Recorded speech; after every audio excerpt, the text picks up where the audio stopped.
What's up and good evening? This is your boy Vaughn B, my main man, Elton, the noob Avenger, and this is the UN podcast. I am going to try to be energetic, but I'm tired as heck. Can't curse in the first couple of minutes, so trying to be good. So how was your day, man? Hot. Yeah.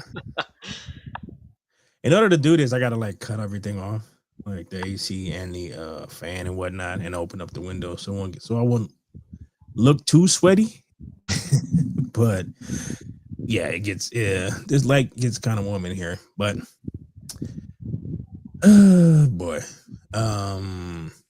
did you get a chance to see Fantastic Four yet? No, I have not yet. You are just like everybody else, then I guess. It just fell off the face of the earth. Yeah, it's not like it doesn't suck, like Pedro Pascal isn't horrible. He's still Pedro Pascal, but he plays a Pedro Pascal version of Reed Richards. So it doesn't suck. Well, man, like he's not like it's not like he's terrible. It's just kind of like the Superman movie. It was very James Gunn. So it was like if you like James Gunn humor, then you won't be too bothered by it. But if you don't like, or if you're tired of James Gunn humor, then you probably won't like it. It's kind of how everything seems to be working now. That's true. He has a very, like him type of humor. I don't know how to describe it, but it's like you'll immediately recognize it when you hear it. Yeah, and it's like, and basically as I'm sitting in the theater, I'm like, it's not like but one thing that I'm getting tired of sitting there is like, it didn't suck. I guess my expectations is for it to suck, which is not good. That's the standard now. If it doesn't suck. Yeah. Man, my PlayStation controller keeps I got it set so that it actually times out so I don't drain the battery, but keep forgetting to turn the damn speaker off. Oh, I wonder I heard something. Yeah, I am trying not to live up to that damn stereotype of the beeping fire alarm in the background. Gotcha. So it's like, I can't believe you said that. Dude, it's like a running joke for stuff. Like people is, none of that stuff bothers me. So I was like, okay, all right. Well, we talk about the Gina Carano situation. I got I found a bunch of crap. There's actually stuff to talk about, which was surprising. All right, so let's get into this. Wrong one. Okay, probably should share something that will probably help. Like I said, I'm running on like 3 cylinders right now. All right, so how much do you know about the Gina Carano thing? I just know again about the lawsuit. I don't know what happened afterwards or what the result was. Well, I guess by reading the title here. I guess StreamYard has decided my signal is not that great right now. Oh, hey, okay. All right, so let's get into this article. Gina Carano wins Disney lawsuit, paving the way for Star Wars return. Gina Carano has officially won her lawsuit against Disney, reaching a settlement that ends her high-profile legal battles over being fired from The Mandalorian in 2021. The result is a big win for the former MMA fighter and conservative actress. Is she a conservative? Like, she's kind of been in stuff that from the Daily Wire. I don't know. I do not know if that necessarily makes her conservative. Because like you would look like Trey and Matt from South Park are technically like I think libertarians, so they're not liberals. So, but people get kind of pushed into these categories that don't necessarily mean what like that they are. Like keeps talking about Joe Rogan like he's a right wing fanatic. Like, no, he's not. Like if you listen to him for 5 minutes, it's like he's more in middle ground, but some left leanings. So it's always interesting when they put labels on these people. All right. A joint court filing confirmed that Carano and Disney Lucasfilm agreed to dismiss the lawsuit with prejudice, meaning it cannot be refiled. The court document was brief but clear, signaling the end of the dispute ahead of the September trial, which Disney did not want to go through because they was going to have to open up their I think they were going into discovery, and it's part of the reason why they got a lot of people who are upset about this. Because one, she said she wasn't going to settle, and two, they were looking forward to Disney having to show their papers, so to speak. And it's like I don't know why you need to see that kind of stuff because it's pretty clear how Disney sees the world and folks at Lucasfilm. So it's like I guess people wanted confirmation. So all right. The Walt Disney Company and Lucasfilm are pleased to announce that we have reached an agreement with Gina Carano to resolve the issues in her pending lawsuit against the companies. Miss Carano has always was always well respected by her directors, co-stars, and staff. She worked hard to perfect her craft while treating her colleagues with kindness and respect. With this lawsuit concluded, we are looking forward to identifying opportunities to work together with Miss Carano in the near future. Like worth emphasizing that Disney specifically states with this lawsuit concluded, we're looking. All right. Carano posted on X earlier in that day saying, "And the truth shall set you free," before later issuing a formal statement confirming the settlement, where she also thanked Elon Musk and the X platform for funding her lawsuit. I have come to an agreement with Disney Lucasfilm, which I believe is best outcome from all parties involved. I hope this brings some healing to the force. I want to extend my deepest, most heartfelt gratitude to Elon Musk, a man I've never met who did this good Samaritan deed for me in funding my lawsuit. Thank you, Mr. Musk and X, for backing my case and asking for nothing in return. To my lawyers, Shari and Jaffe, who walked me through this unknown territory, thank you for your wisdom and guidance. I am humbled and grateful to God for his love and grace in this outcome. Would like to thank you all for your unrelenting support throughout my life and career. You've been a heartbeat that has kept my story alive. I hope to make you proud. I'm excited to flip the page and move on to the next chapter. My desire remains in the arts, which is where I hope you will join me. Yes, I'm smiling. The corporate tone of Disney's response is a full reversal from 2021 when Disney and Lucasfilm publicly condemned Carano's social media posts and said that she would not return. One post in particular compared the political persecution of conservatives to the treatment of Jews during the Holocaust, sparking intense backlash, which led to her dismissal. And they basically ignored Pedro calling half the country Nazis. So that was fine, I guess. And all she did was state the fact that this stuff tends to lead in a direction.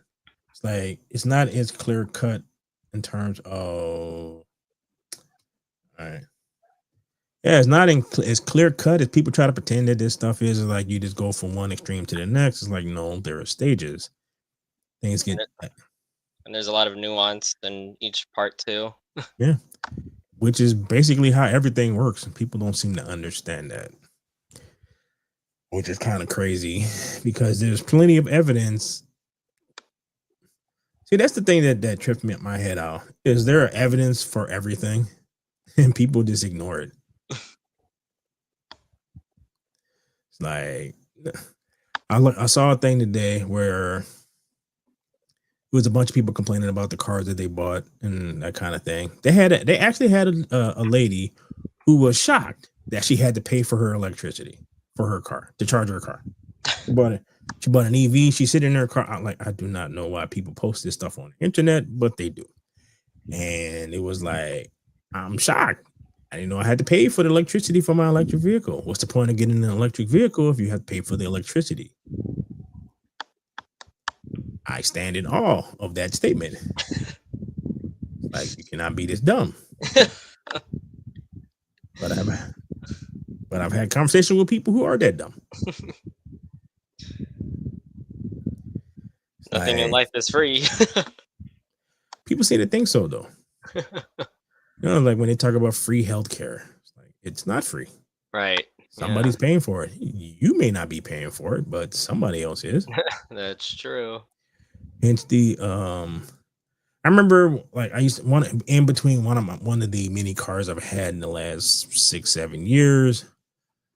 I was trying to get rid of it because basically I got someone sold me a lemon where the catalytic converter was not on the vehicle. I did not know that when I purchased it because I was looking for a car. I was tired of being on the bus and walking, right? So got my little bit of money. You pay $1,500 for a car, you get what you get. All right. So the California was offering, hey, like it was buyback clunkers. All right. It was basically it was to get rid of all those old cars off the freeway. Remember how like you used to see a bunch of old cars, now you don't see any? I think I kind of remember. When was that program like started? Sounds a little familiar. Gotta be about 6, 7, 8, maybe 8 years ago. It was a while ago. Okay. Yeah. And yeah, they ran out of money. They offered this thing and they ran out of money like in about a month or so. Like you would think that you have enough money here in the state of California where you can actually determine because you have all the databases of all the old cars that you're trying to get rid of. Then you would set aside if you're going to give a certain amount of money to all these cars, you can set it aside and say, all right, if everyone does this, this is how much this is going to cost. And I have a strong idea that that conversation never actually had happened. They probably just put aside a chunk of money and hope for the best. And it seems to be what most people seem to do. You know, Mm-hmm. like I myself am a victim of that as well. It's like I don't know what it is in human makeup that makes us do that. So I have no idea why I'm drifting off to this particular topic. I don't know what the hell my point was. Told you I'm operating on like 3 cylinders. So all right, well let's get into something that I when I went to although you haven't seen the Fantastic Four, I did. All right. And when I did, let me share this tab. One thing I noticed that it was about 40 minutes of trailers and commercials. It was insane. For the movie. Yeah, it was like 40 minutes. Damn, that's a lot. Dude, it was car commercials. It was like everything. Like, and then they would trick you because all right, you know how when you're watching it and all the trailers and stuff are usually the auditorium is kind of lit a little bit. And then it dims when And the then movie's about to start. right. Yeah. But what they would do is they'll show you 2 or 3 more trailers. Oh my gosh. It's like, oh, you bastards. Was that only at AMC's or No, we was in the Cinemark. oh. Cinemark, the Cinemark was 30 minutes. Regal that's the one that was 40 because that's when we went to go see Wow. Fantastic Four in a Regal. Bro, it's to the point where like when we go out to go like to the movie or whatever, you're like we're in a rush, but we're not in a rush, you know? Oh, okay. Yeah. So all right. AMC to cut bloated 30-minute pre-show runtime following backlash. Yeah, people are pissed off about this because Really? it's like, dude, it's nuts. Sources are telling Deadline that AMC Theaters, the country's largest movie exhibition chain, is quietly working behind the scenes to shorten its bloated pre-show content, perhaps even by the end of this year. AMC has been quietly expanding its pre-movie experience, in quotes, which now includes up 30 minutes of ad content and trailers before a single frame of actual film is played. Last month, the chain even slapped a disclaimer to allow for 25 to 30 minutes of ads and trailers before the actual movie starts. People used to get mad when it was 10 minutes. Like back in the day, they used to show whole like cartoons and like all kind of stuff. And that was probably shorter than this. That's pretty egregious because I think, well, from my experience, I think like lately, like didn't they actually shorten it, or it's been about the same? I haven't noticed. Okay, or maybe it's like 15 minutes or something. Then tell me the Yeah, theater where that happens because it's not in ones that I've gone through. they're all like 30 minutes. Dude, it's like insane, bro. Studios aren't amused. For them, the trailers are still one of the last surefire ways to get people to care about the upcoming release. And now they're watching audiences time their arrivals to miss them entirely. Some studios even commissioned internal research last month. Why do you need internal research to know that people don't want to watch 30 minutes of car ads and whatnot?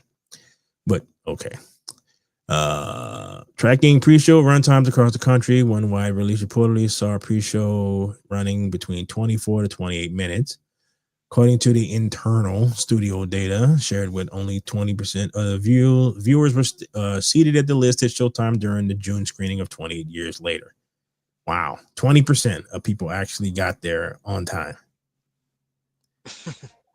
It took another 12 minutes to get most of the crowd inside, and the place didn't fill up until just before the movie started. Hence what I said. It's like we're in a rush, but we're not in a rush. It's worth noting that independent theaters and chains like the Alamo Drafthouse often cap their pre-show content at a more reasonable 10 to 15 minutes, which was normal. Maybe that's part of why they're seeing growing loyalty among the more discerning crowd. However, here's the thing: if the theater experience starts to feel too stretched out, people will eventually stop showing up. Studios are already pouring money into trailer placements, and if nobody's watching them, what's the point? The more AMC tries to milk short-term ad dollars, the more they're alienating the very system they depend on to survive. Seems like studio pressure has made them change their tune, and it's all for the better. So we got some comments.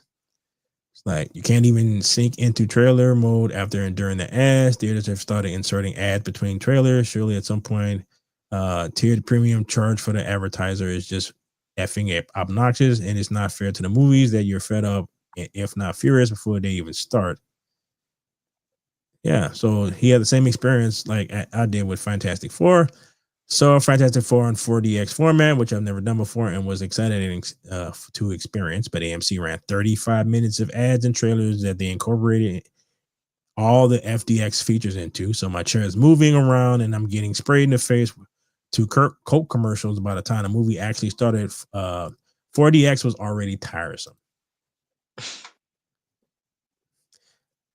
Yeah.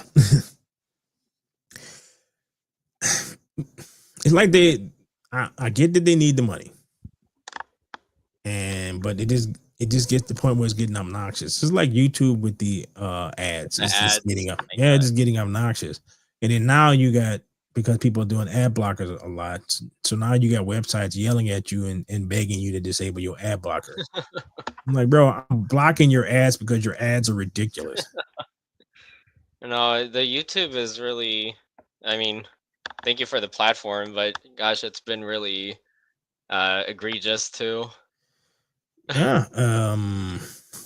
They, for some reason, they seem to make more money off the ad stuff, at least for now. But just like the guy in the thing said, if people get to the point where if only 20% or 10% or whatever people showing up at when the actual runtime, because they just assume that they're not gonna miss the movie because it's 30 minutes, which is basically how we feel. Like, yeah, go get popcorn, go get this. The movie ain't gonna start yet. Exactly. So it's just it's a little nuts. All That's right. too long. All right. So we got some Spider-Man news. There's have you seen some of the behind the scenes like stuff for it? No, I haven't. Yeah, from his costume, people are going crazy over the costume. I'm like, yeah, it looks cool. I'm not the biggest. They got people who are huge Tobey Maguire like fanboys. I'm like, yeah, the movies are cool, but it's not like the greatest movies I've seen. I, like, I didn't really like who they picked for Mary Jane. I didn't think she was pretty enough. And they got J. Jonah Jameson right, so he's just gonna be that forever. But other than that, it was kind of like the second. I like the second one better because, like, yeah, I think it was a better story. So, but that's me. People are entitled to their opinions on stuff. All right. Sony has dropped a new behind the scenes video entitled Spider-Man Brand New Day One on Set, which continues to mark the official start of production on Tom Holland's fourth Spider-Man film. Did you hear about how he's going to be doing these movies now? No. Before he sounded like this huge deal where it's 3 movies plus appearances and all this other stuff, right? Okay. All right, so now he's doing the per film deal. Oh, okay. Yeah, I think he is kind of over the being famous bit. Seriously, like Yeah, he's been through a lot of them. yeah, and it is like it's technically a child actor, and life is not great for those folks. And so he had his issues that he's kind of worked himself through. And it's like, yeah, I'd rather go do other stuff, kicking behind the scenes and show up behind Zendaya whenever she does something. All right. So Tom Holland's fourth day one calls this his fourth ever day one on Spider-Man. Admits the suits feels different this time. He also notes that the first time they've ever had fans present at the very first day of shooting, saying it's exciting to share the experience with them. He greets familiar faces on set and jokes, no pressure to get it right, and react to a take by saying that felt sick. And the video mixes moments with shots of Holland in the suit and glimpses of production crew at work. So, all right. Okay. Maybe I can find this. Not that I got this behind the scene, I mean, this ad blocker on, like the website doesn't work 100%.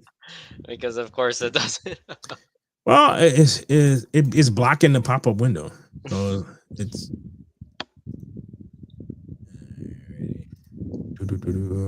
okay. The trailer 16 hours ago.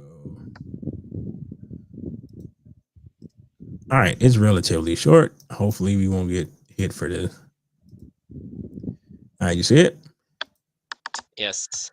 All right. Alrighty. So how you feeling? Yeah, I feel good, man. It's day one. Day one. My fourth ever day one on Spider-Man. You know, it's funny putting the suit on. It feels different this time somehow. It's also the first time we've ever had fans on set for day one, so it's really exciting to share this with them.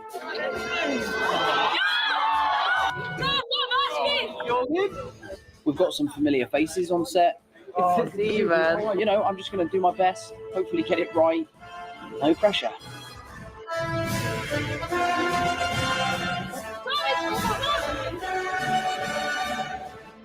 Wow, that was a really good one.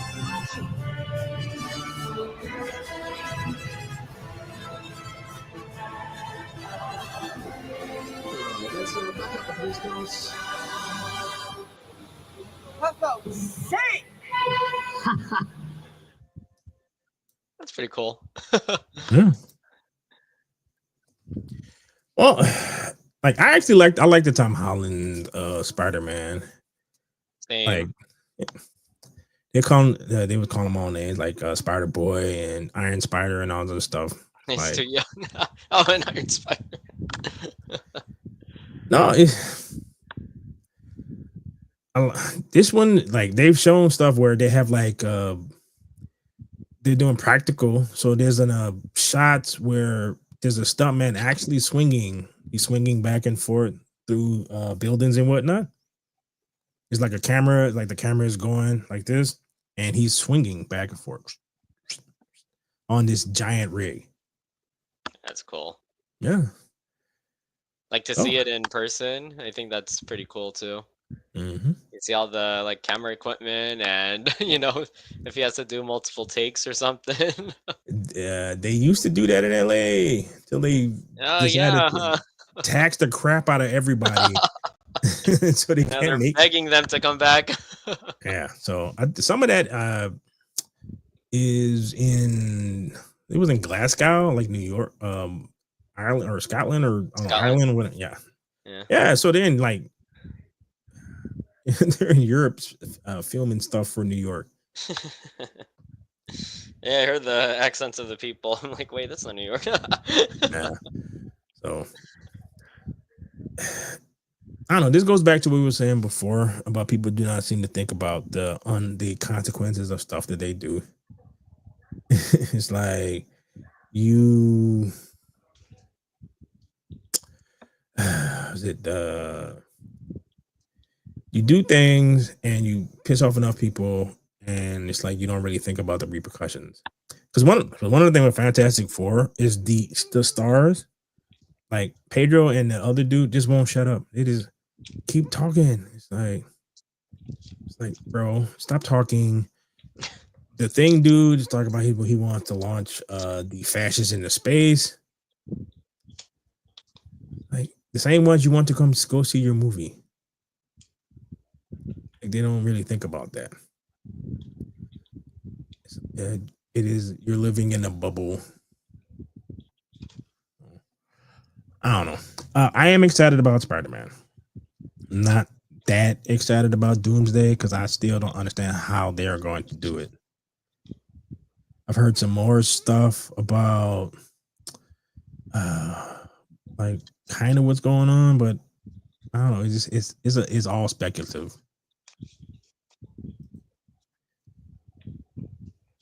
I'm looking forward to it. Yeah. All right. Okay. There is some. Okay. Where did I saw that? Go away. Yes, I have ad blocker. I'm not cutting it off. All right. So there's some more rumors.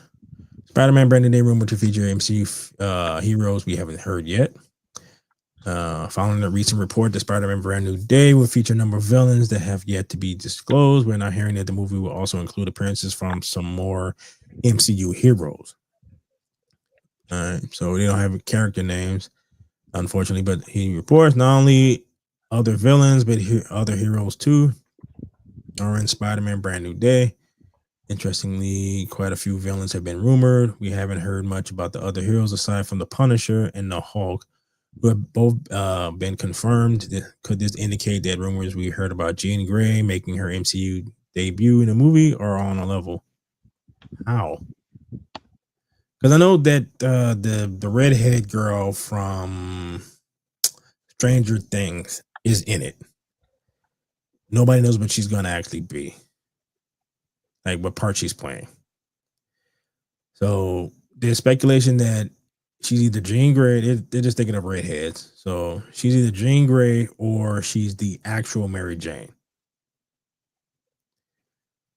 But yeah, and what makes it interesting is Zendaya and that other dude is in this movie. But like, I don't know how big their parts are gonna be. All right, so here it says, although initial report that Sadie Sink may have been cast as a powerful mutant seemed to be debunked. Hot Mike's Jeff Snyder says he is still hearing Jean Grey after inquiring casting during the week. There are numerous other possibilities, and it's not unreasonable to assume that some Avengers could show up and lay the groundwork for Doomsday and Secret Wars. I don't know, dude. It's like, all right. How much screen time will these people have? Will these characters have? Like I said, I have no clue how they're gonna do. I have no idea how they're gonna do Secret War, or given how much money that they're gonna pay, like Robert Downey Jr.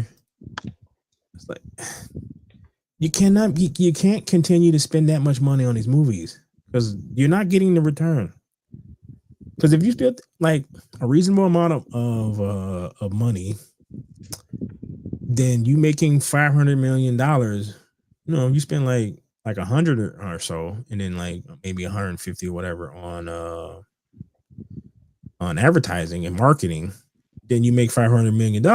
You kind of break even a little bit. But you go get one dude $60-70 million to be in this damn movie. That means your budget is going to be insane. And then you got like 25 people in this damn thing. It's gonna like one day on set. It is gonna run through, say one line, and then dip out. Like Endgame, what made Endgame work is you built up all of these different characters over a long period of time. So when they all showed up to fight this big battle, you didn't have to explain who this person is and who that person is and yada yada yada. It makes sense. Yeah, they laid the groundwork, and then there's a payoff. Right. Yeah, you can't just like throw in all these characters and then like, oh, let's magically become friends. And well, I mean, all right. So you know what the one of the end credit scenes in Fantastic Four is, right? I don't think so. No. All right. It's not a shock. It is basically you don't see his face, but it's supposed to be Tony, like Robert Downey Jr.'s Doom is in their apartment talking to Franklin Richard. Oh, okay. Right. And then it cuts off. Supposedly something like, I don't know when we're gonna find out what happens, because the end credit for Thunderbolt is the Fantastic Four ship showing up in their universe, but that doesn't happen at the end of this movie. And the reason for that is they were kind of filming both films around the same time. Like they were wrapping up Thunderbolts and they were doing Fantastic Four. So apparently they got to the point where they just couldn't incorporate that into the story. So it's like, okay, so like what happens is, I don't know if you're gonna find this out during Doomsday.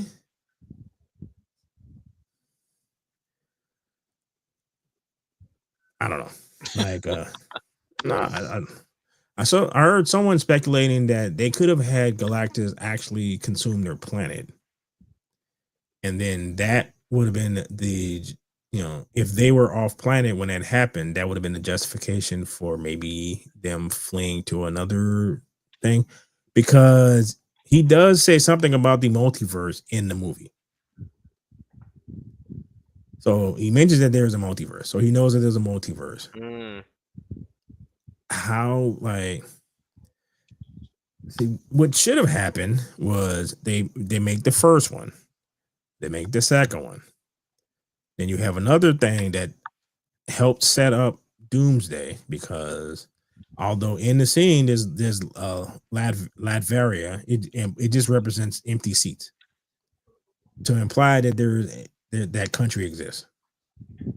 They didn't say anything about any Dr. Dooms or anything like that.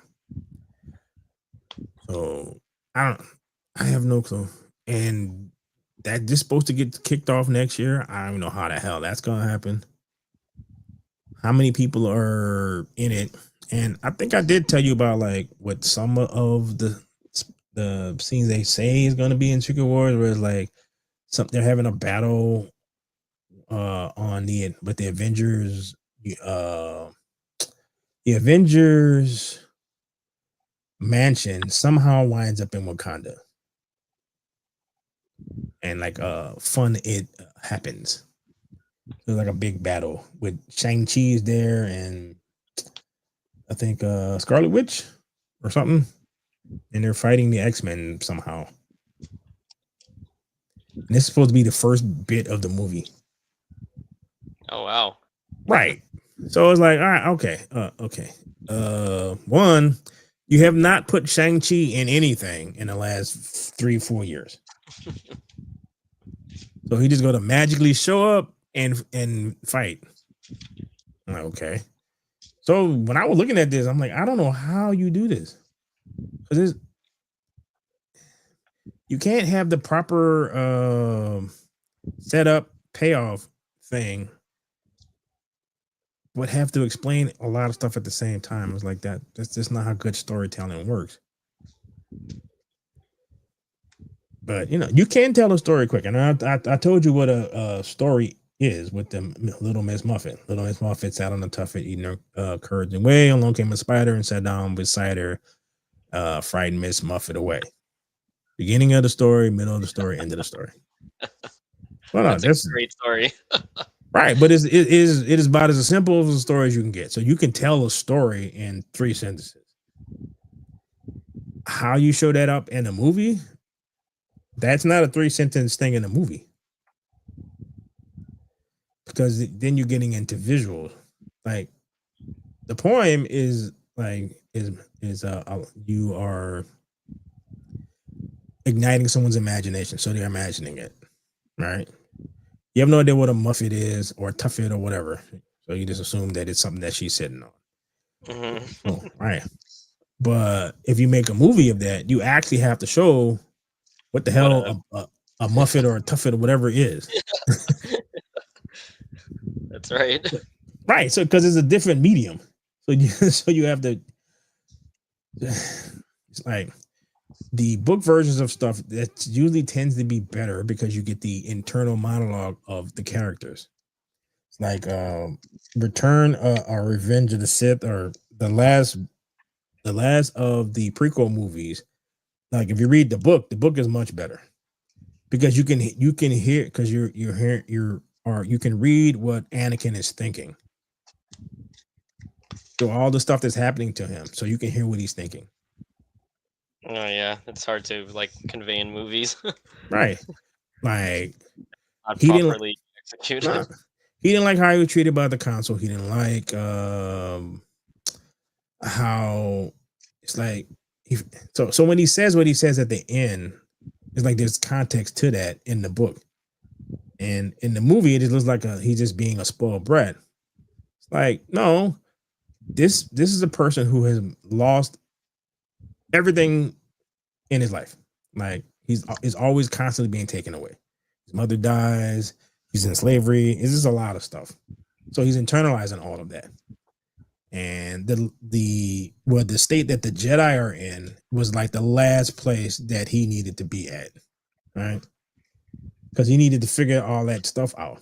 Basically, what Yoda told him when he was a kid. Because there's a lot of just pent up stuff. So he loved Padme so much that he was willing to do anything to protect her. And Palpatine knew that. So that's why he was able to manipulate him into that. And then he felt like he was betrayed because of the closeness of Obi-Wan and Padme. Like there was nothing there, but he's feeling a way about it because there's a bunch of other stuff that's happening at the same time. And then the one person who can, because he had a vision of her dying. So Palpatine kind of like, all right, well, I can help you so that this doesn't come to a place. What he doesn't know is that he's the one who contributes to that happening. So, like I said, how you get that a point, like whatever point you're trying to make in this movie, but you got like 37 people in it. How do you tell like why they're there?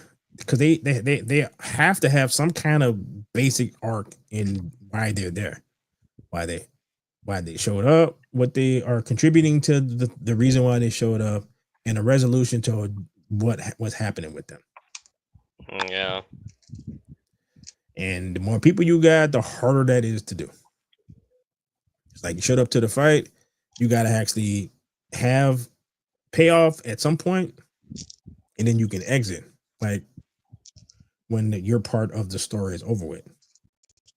I think that's what makes Star Wars work because despite the fact that it's like science fiction and everything, it's still very much like believable. Like you understand why Anakin did the things that he did, and you kind of see his downfall from being like like more like a judicial person and everything, and then you see his like transformation into because he gives into his Darker side. into his darker side. Yeah, Like it makes sense. It makes sense why he goes down to the dark side. Yeah, it's like they actually, like in the book, they also explain why Obi-Wan was the one who was able to defeat General Grievous, because General Grievous basically what he does, because there's like certain styles of Jedi fighting, right? And there's a counter to each style. So Grievous knows how to do the counters to each style, and because he's an android, he can fight multiple opponents, and the lightsaber that he's using against them is the counter to their style. Obi-Wan doesn't fit in a style. So he doesn't have a counter for Obi-Wan, because Obi-Wan, the way he fights is not a traditional style. Okay. You attack like this, you move like this, you block like this. One is more defensive, one is more. He is whatever gets the job done. All right. So that is explained in the book. In the movie, they just send them over there to fight. Yeah. Yeah. For the like, Anakin was changed a lot by fighting the war, the stuff that he had to do to win, and all that stuff that affected him. So he was dealing with like PTSD, kind of. So he was seeing stuff, and again, that allowed Palpatine to manipulate him. And so, like, again, I don't know how the hell you going. Like, which is he gonna play the Tony? Like, is RDJ gonna play the Tony Stark version of Doctor Doom, or is he gonna actually play Victor Von Doom? And when do you explain that thing? It's gonna be interesting. Well, I mean, because you've already explained that, like, even though they're the same person, all of the variants don't look the same. That you've had enough different cases where that's not the same, but you've also done one where they are look the same. It's like Marvel is not consistent on that. So the Mr. Fantastics on each planet look different, but the Scarlet Witches all look the same. Oh yeah. It's like okay. But there can be a reason for that. It's like the difference between height or whatever. It could be that one of the say you got your height from some ancient ancestor, and somehow everybody else who is the bottom of the pyramid that is you, like if you go down far enough, there's like 128 different people. All right, because you got to double up. 2, 4, 8, yada, right? So you get down far enough generations down, you got like a lot of people. So maybe if whatever made you look like what you look like, that particular person didn't contribute to what will become you. Like, yeah, right. Right. So that can, I'm kind of speculating, but that could contribute to you looking differently. Whereas the person who in your family who gave the tall genes to your family never actually he missed the train that day, or he got killed by a boar, or like whatever. So you never met the person who he impregnated. So that is a possible reason why everybody looks different. Because it's the butterfly effect, like you're sitting on a bench, a butterfly lands, it startles you, you move a little bit and you go stand someplace else, or you get frustrated and you decide to walk to the next bus stop. But what you miss was a lady came and sat down on the thing, so you never met her. All right. Yeah, I've heard this. Yeah, so I don't know. All right. We got some. So we talked about Spider-Man. Did you know that Disney is going to absorb Hulu into its Disney Plus? Wow, no. Yeah. Okay. So I don't know how I feel about that. All right. Big news. Yeah. Bob Iger and CFO Hugh Johnstone confirmed a major overhaul of Disney streaming strategy during the company's quarterly earnings call, revealing that Hulu will be fully integrated into Disney Plus to create a single all-in-one app, which happens to be Disney Plus. We are building on Disney's value proposition in streaming by combining Hulu into Disney Plus to create a unified app experience featuring branded and general entertainment, news, and sports. They described the move as one of a kind entertainment destination for subscribers. The combined service will house all of Disney's top tier content from Marvel, Star Wars to FX, ABC, and general entertainment within one app. While ESPN will continue to operate as a separate platform, the newly launched streaming service. This will create an impressive package of entertainment, pairing the highest caliber brands and franchises, great general entertainment, family programming, news, and industry-leading live sports. For the integration, Hulu will become Disney's global general entertainment brand. This fall, will replace Star Tile, internationally on the Star. There should be a gap here. The Star Space Tile internationally on Disney Plus. Iger and Johnston all confirmed the updates to the Disney Plus app in the coming months, including exciting new features and more personalized homepage. We roll out 2026. This is it looked like what they want is to take all the people who are on Hulu right now and have them migrate over to Disney Plus so they can boost Disney Plus's numbers. Like, I don't think that's going to work the way that they think. I think people are just going to cancel it. You can connect to Hulu through the Disney Plus app, but I never do that because I have Hulu. And then, like, the bundle that I have, I guess I'm losing that next year because it's $30 and you get Max, Hulu, and Disney Plus. So are you going to lower the bundle? Probably not.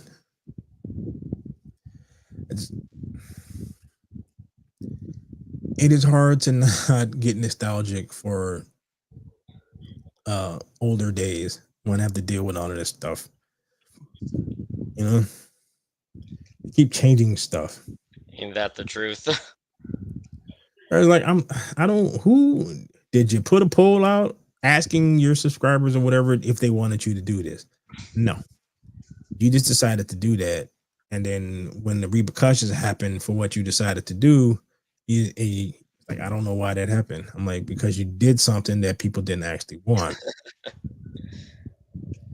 No, they had some chick who was going on and on about how they got all these well-rounded women and they can't find no man and blah blah blah. And her whole thing was somehow men were never, like, families put pressure on their daughters, but somehow didn't put pressures on their sons. And she went into this whole tirade about how somehow women being single is men's fault, kind of thing. And because they're less than, she started being insulting to men as she's trying to get men to, I don't know, step up. Like, it was really weird. Like, bro, like, who told you all of this? It's like, maybe you and all your well-rounded friends aren't offering anything anybody wants. It's just simple as that. That is why when American Eagle does the all-inclusive, all colors, all shapes and size ads, their stock went down. Then they decided to just pick up one chick that most people consider hot. You know, I think she's all right, but consider hot. Their stock goes through the roof, and it can't like their stores. I'm like, because like if you give people what they want, then they will buy it. Like if I like chocolate and you make good chocolate and you offer me a lot of good chocolate at a reasonable price, I will buy your chocolate. It's not that complicated. It's not rocket science. Right, but people act like this stuff is rocket science.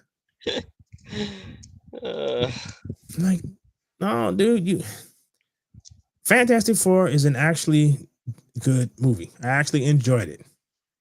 People aren't going to see it, just like apparently Furiosa, and I've said this before. Furiosa apparently was a good movie. Ballerina apparently was a good movie, and neither one of those were the girl boss stuff that people were thinking that they were.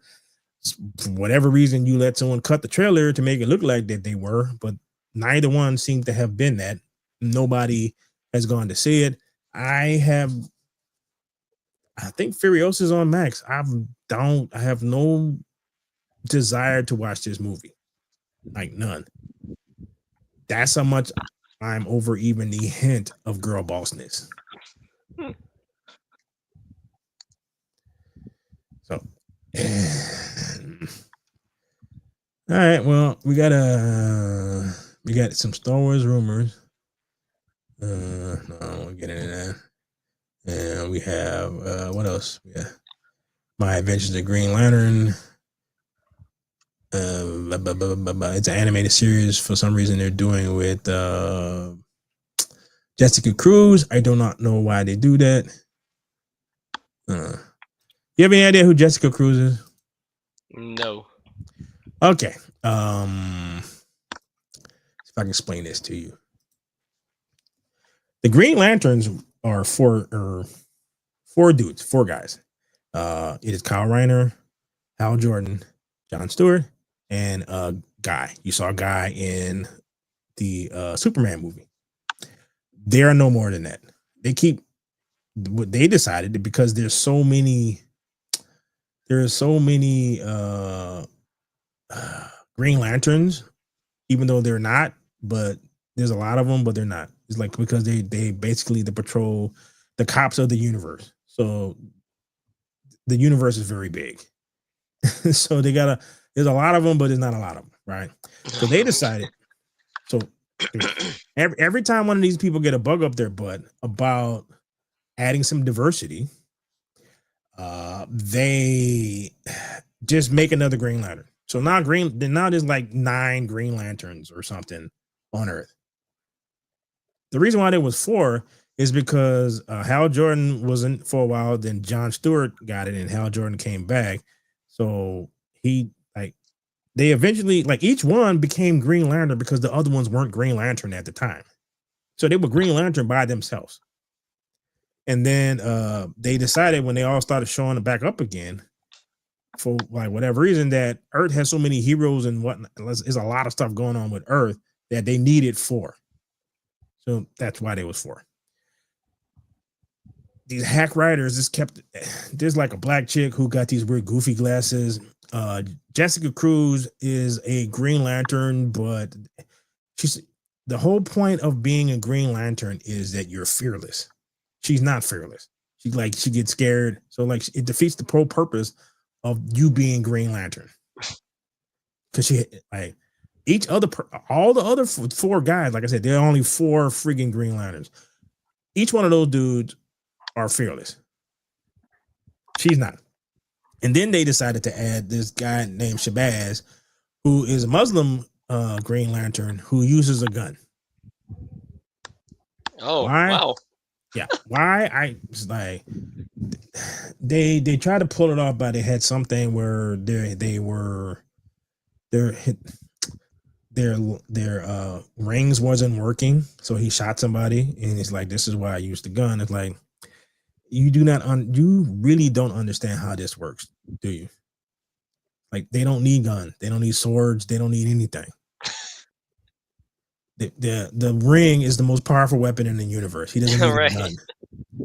And then there's like a black chick, there's like a dude from the future, then there's like another one. It's just like, Guys, like every time they want a diverse character, they just make him a Green Lantern. So there's like a whole bunch of them. Why you would make a TV show, and this is James Gunn's nonsense, where most people who have no idea like who this person is, they're not gonna watch it, so therefore they're not gonna learn who she is. So you're just wasting money by making this TV show that nobody's gonna watch. And it could be great. People say that X-Men 97 was great. How many people actually watched it? It was not a cultural phenomenon like the original was. And it can't be because the original was on terrestrial television and there wasn't a lot of options. Now there's a million options. And this thing gets buried onto one of these things. Ain't nobody. How many people watching Max for cartoon content?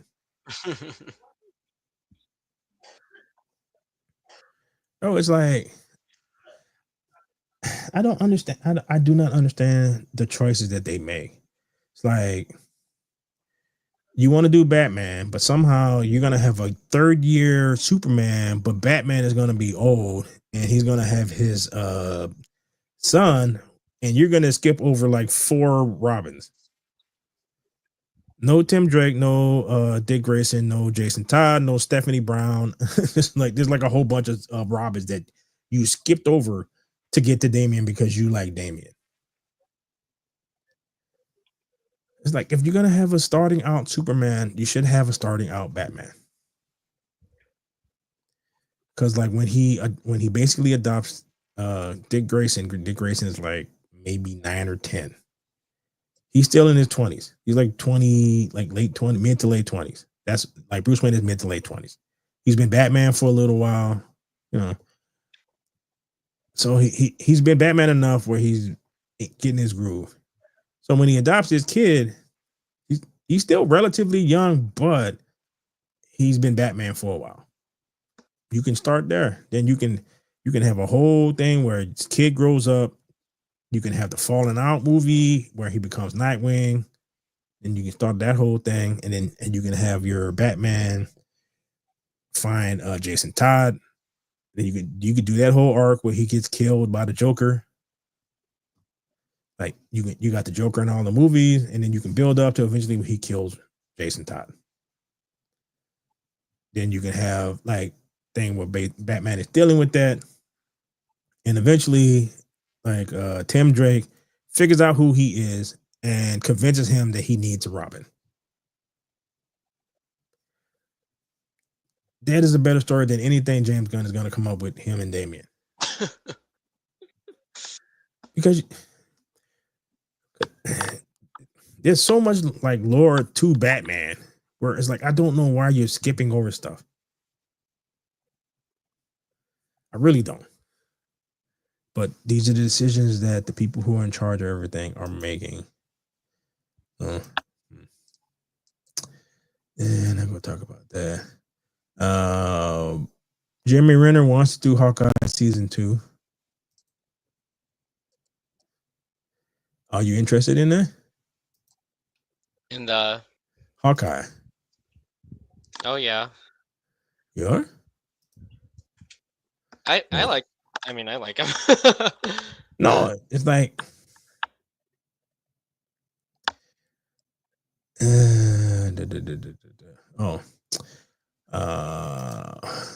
okay.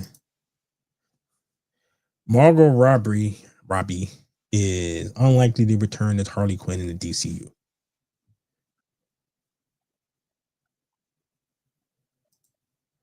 So I think she might be.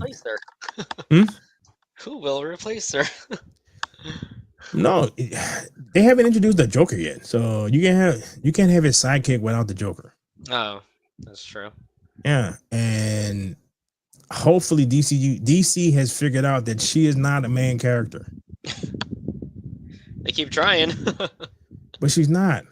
The whole point is that she's a damaged person who was damaged by the Joker. That's it. There's no depth to her other than that. But they keep trying and trying and trying. Said DC Studios has yet to cast a Joker or a Batman. Harley Quinn theoretically, but probably not. Could still be played by James Gunn's The Suicide Squad star Margot Robbie. Okay. Another interesting tidbit in the article suggested DC Studios co-CEOs James Gunn and Peter Safran will likely want to be careful with anything Batman related. As Matt Reeves continued to work on the Batman, perhaps even a Batman Part 3. Don't want to step on his toes and double up on villains in this universe. It's like, bro, him and the dude who is Superman are at the same damn age. Just make them in the same universe. Have him be fucking Batman. Right? That would fit the thing that I just told you. He's in his mid to late 20s. He's just figuring his shit out. Once he figures it out, that's when he goes to the circus and Tim Drake's parents gets killed. Now you got Batman and Robin. It lines up. Like the Batman, then you can tie into the Penguin show that everybody liked. Say, all right, Penguin exists in our universe. Don't y'all like the Penguin? He exists in the universe that we have created. You can have a Superman movie or whatever movie that you have them go to Gotham for whatever damn reason, and Bob's your uncle. He shows up. You don't think that will make some news? Right. No, but we can't do that. No, we got to make our own old ass Batman with a young ass Superman, and somehow they're supposed to be really good friends, but one is 20 years older than the other one because reasons. Like, dude, they just like they don't want to make money. That's all I can think of. Is like, bro, you need to get out of your own. Like, I'm glad they're not gonna do the Authority, because the last thing we need right now is gay Batman, gay Superman. Like, if you like the Authority, good on you. You are trying to build the universe to get normie people. That is not comic book fans. That are people who just want to watch a movie and like they can't figure out why the Jurassic Park movies make money. Like, I don't know how you can't figure this out. It's giant dinosaurs walking around eating people. Very simple. It's not complicated. Like, they make these things super complicated. It's like, it's not. I had a long day at work. I wanted to sit down in the nice, especially it's hot. It's hot outside. The AC in the movie theater feels very comfortable. The seat I'm sitting in is very comfortable. Popcorn I'm eating is very tasty. I don't want to be lectured to. I don't want to think about politics. I don't want to think about anything. I just want to sit here and watch some crazy stuff happen. Something that I'd enjoy. And once I enjoyed it, I leave theater, tell my friends, dude, it was awesome. It was stupid, but it was awesome. And they go, oh, really? I'm like, okay, that sounds like it'll be entertaining. And then they'll go and sit in a nice, cold, air-conditioned movie theater and realize I was correct. It is stupid, but it was awesome. All right. Pacific Rim worked because it's giant robots fighting giant freaking kaiju. That was a fun movie. It's like literally just turn off your brain and then just watch stuff blow up. And yeah, Elba is running around making like grand speeches about freaking killing giant monsters.